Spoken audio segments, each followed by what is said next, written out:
trying to maybe to set himself up for a pass. Just runs out of room. It's like he's behind Denny Hamlin.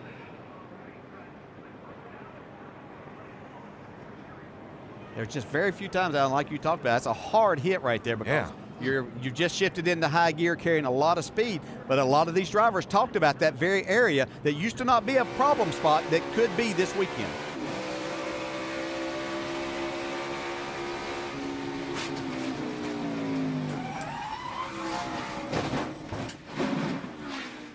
Almost like he lost the front end. Yeah, right that car. In 2013, Jeff Gordon was racing in the middle of the pack. Heading out of the S's, he got loose and hit the outside wall at Watkins Glen. It sent him ricocheting back across the track and into the inside wall, ending his day.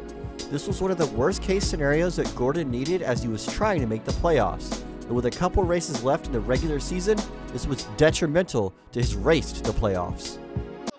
Yeah, but here comes that 77 too. While these two are up here mucking around, here he comes. Those two went for turn 3, looking like Donnie and Cale. I think 77 might get them both.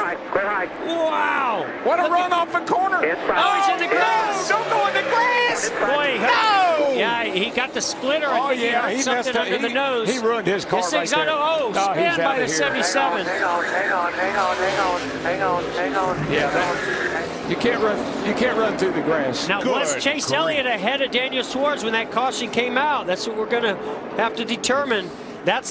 I was very hesitant to put this clip on here, because yes, it was a gone wrong moment for Erik Jones, but in an all-star race, where nothing matters but only where you finish if you win, honestly, he did everything he could to win, but regardless, it made the list. When Erik Jones tried to take it 3 wide for the lead, clipped the grass, and ended his day instantly. And we see Ted Crisper, that white car, trying to dive to the inside of Barry. Oh, and Dion making contact with 71 of Bell. Around they both go. Trying to make the guy think that he's there. He does. Oh, and Dion locks up the brakes and just swerves right in the side of Bell. Boy, Bell was just an innocent victim, and the car just abruptly turns right.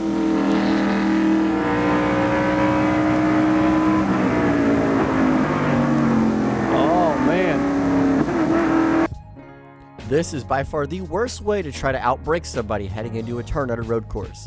During this race, one of the drivers went to the inside, overdrove the corner, took himself and somebody else out.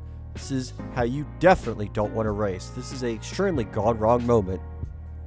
See Burton looking the inside off of 2. Drag race is on, getting into 3. All but had him cleared. Bubba really rifled that thing off into the corner. Shot up the racetrack.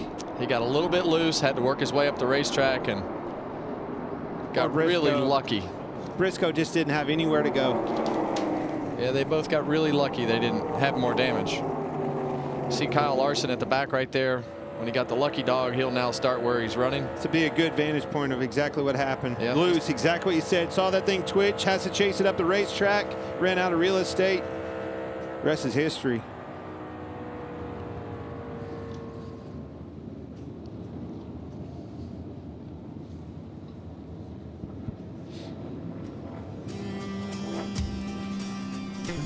Ninth caution flag of the day. While fighting for the lead at Texas, Bubba Wallace and Chase Briscoe got together and went around into turn number 4. Bubba Wallace would basically save his race car as Briscoe would hit him, sending him in the right direction, but ultimately it was devastating for Briscoe as he would lose all his positions, as Bubba Wallace would get loose on the bottom of the track and send both of them spinning. Continuing off at Texas, in the same exact corner, Michael McDowell would basically break loose while battling for the lead with Ross Chastain. McDowell's car would break loose as he would pound the outside wall with the rear of his race car. He would spin in the grass and ultimately end his day abruptly. He was having a great run that day, and for McDowell, it was very devastating. Kozlowski is the last of the drivers who have not been to pit road since lap 103. Oh, McDowell!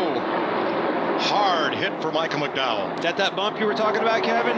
It's the car has to be pointed straight in those bumps, especially on low tires. We got a lot of cars coming down pit road. Big contact for Michael McDowell. Hard to tell. Yeah. It was definitely in the vicinity of that bump. Regardless, thing got loose on the outside, trying to hold position on him. Well, we'll get a second angle here. Two very aggressive drivers. Dave Rogers, crew chief for Kyle Busch, was extremely upset after the 2012 Watkins Glen race.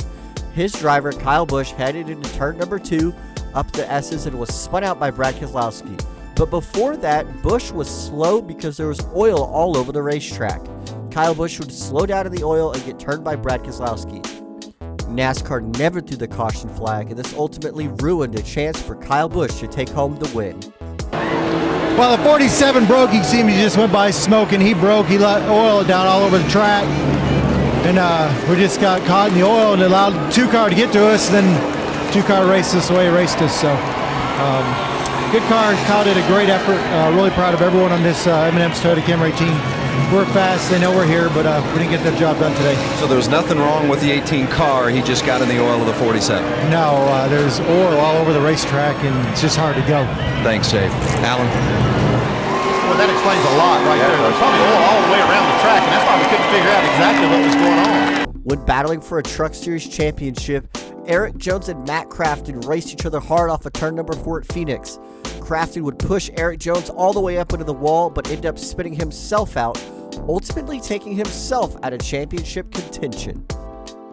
2 trucks side by side as they go through 3 and 4. They're together. Oh, they're together. And there goes Sauter. Oh, man. Huge implications. It looks like Eric Jones may be able to survive that contact. Not that 88 truck. Man, no way. Sauter's truck taken out, the 88 heavy damage, and how about the 4? You can just see right there the truck was up the hill. Jones had to make the corner, and then he slides down and takes out his teammate as well. You know, Eric Jones made a little more severe contact with the outside wall than I initially thought. Looks like he bopped it pretty good. Right along and listen.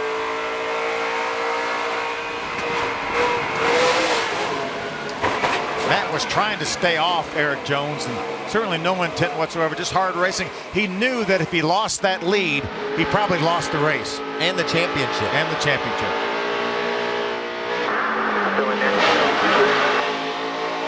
coming. Hey, Rick, behind you. Yellow's out. The 2003 New Hampshire race saw teammates Jimmy Johnson and Jeff Gordon get collected on pit road as Michael Waltrip would squeeze Gordon into his pit stall. Gordon would ultimately hit a couple pit crew members, but thankfully everybody was okay. This was a horrific accident on pit road.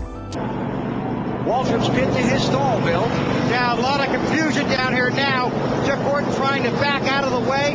This pit stall down here is a very, very tight one. Gordon is away, Waltrip's away. They continue to work on the 48. We thought at the beginning of the race there could be problems with these tight pit stalls in the stopping line. Check it out. Michael Waltrip's in front of Jeff Gordon, and his pit is the second one. He's got to go around Jimmy Johnson. And Jeff tried to... Whoa! Oh, man, look at the 48 guys right up on the hood of Jeff Gordon's car. Oh, man. Jackman got it. Clipped. Tire changer and tire carrier up over the hood of the 24. Watch the 8 car as he comes down. Now he slows down to the 45 miles per hour. Now Jeff Gordon says, I can sneak on the inside and go down through there and pick up a couple of car lengths, not realizing that the 15 car was going to his pit. And that is a scary situation. Thank goodness those helmets. Yep. Oh, man. Oh, man. And you're sitting there with Jimmy Johnson going, man, he just ran over my guys. Jeff Gordon on his radio just after the crash on pit road. I'm so sorry. I had no idea that 15 car was coming in there. Watch after the accident on the pit road. Okay, the contact. Watch Chad Knaus, the crew chief. Did he get my front fender? Look at Chad. Always thinking.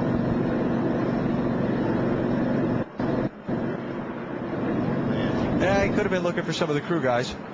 Okay, just to update, that's Corey Quick. They are taking him to the infield care center. He just had a big smile on his face. It's just a bruised shin. A bruised shin, so they're going to take a look at that and maybe send it back out here, and we'll see. As for Jimmy Johnson's crew chief, Chad Knaus, he jumped off the wagon over me because he could not see Quick on the racetrack, and I was standing right next to him, and after the incident, I couldn't see him either. So you see he sneaks over there because he couldn't see his guy. He wanted to make sure his guy was okay, and then comes back across the wall, allowed over the wall because of unusual circumstances on pit road. Yeah, Corey Quick looks like it bruised his shin a little bit. Ryan McRae, he's just a little shook up, It's pretty exciting out there for those guys, They're in danger every time they go out there, and that just proves it time again, They're going to be fine. Lowe's Chevrolet's running good. We'll see if we can get back up there in the top 10 and get a good finish. If Corey can't come back, are you going to change front tires? To the inside, the 17 goes up the racetrack. He goes, and the 54 has to go very high now. Almost all the top 10 is off the course. They're 3 wide for third as everybody's jostling for real estate. Ty Gibbs is slipping in the corner. Byron goes wide to accommodate. They lean on each other in turn 4. Side by side for the lead. Larson thinks for a moment 3 wide of the backstretch. Larson's going to push this 17 of Byron down into the braking zone. Here comes Ty Gibbs side by side. There's going to be contact. Both cars go spinning. Both cars are spinning out of the lead.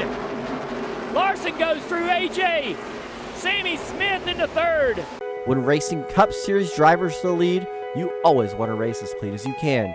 But young Ty Gibbs was not taking any of that advice. He sent it into the bus stop in 2022 in the Xfinity Series at Watkins Glen on William Byron. They both would go around spinning, costing each other a shot at the win and a road course victory. Kyle Larson would take the win that day, and this was the downfall of Ty Gibbs' reputation during the 2022 season. Some of the best moments in NASCAR history have come off restarts, but also, for drivers, it's probably some of the worst. Your race could be over by some contact, you spinning out, hitting the wall, or who knows what. We're going to show a couple clips right here of drivers' races being over on the restart. It was a really, really slow start. That could have been one of those starts that just turned people down to the ground. Jeff Gordon gets turned. Right there. Like that. Just like that, man. Just exactly like that. Watching the flag stand, still under green. No harm, no foul, because he's far enough out of the way. 16 is locked on really good to Grant Enfinger right there. Oh, and he bails. Oh, and now Enfinger's going around. No caution yet. No caution yet. We've stayed green as Enfinger comes to a stop, and Eckes is out front. Christian Eckes. Tanner Gray in second. And the 14 of Hutchins is around now, but still green. Noah Gragson and teammate Justin Allgaier get together in the NASCAR Xfinity Series at Bristol.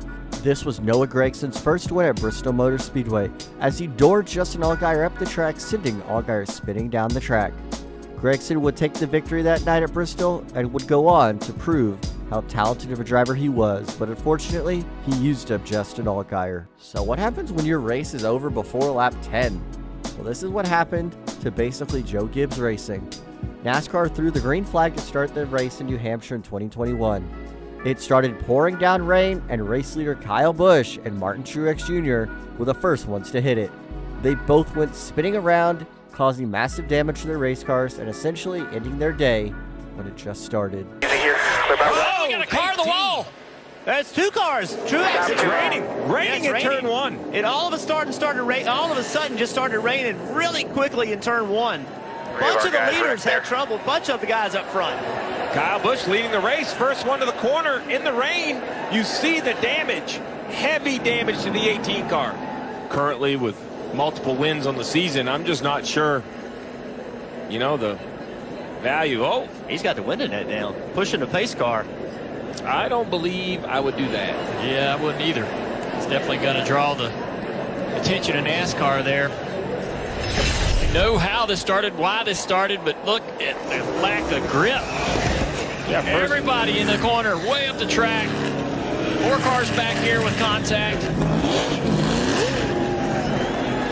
Talk about ending somebody's day abruptly. Denny Hamlin and Ross Chastain basically ended each other's day very fast. Ross Chastain would put Denny Hamlin on the wall, breaking his car immediately.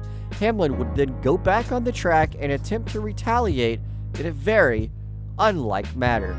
He would block Ross Chastain around the track and make Chastain end up being last on the lead lap because Denny Hamlin was holding him up lap after lap after lap. This was basically a comedy moment, and it was hilarious. Dale Jr. ended Carl Edwards' day at Michigan with just 2 laps to go. Battling hard for the win, Jr. would get into Carl Edwards coming off of turn number 2, sending him spinning towards the inside wall. This would essentially end the race and give the win to Jr., snatching it from Carl Edwards. High side, Carl Edwards has got his mirrors full. He's a little bit loose off of 2. He's sideways. Carl Edwards is around. And he got turned. Oh,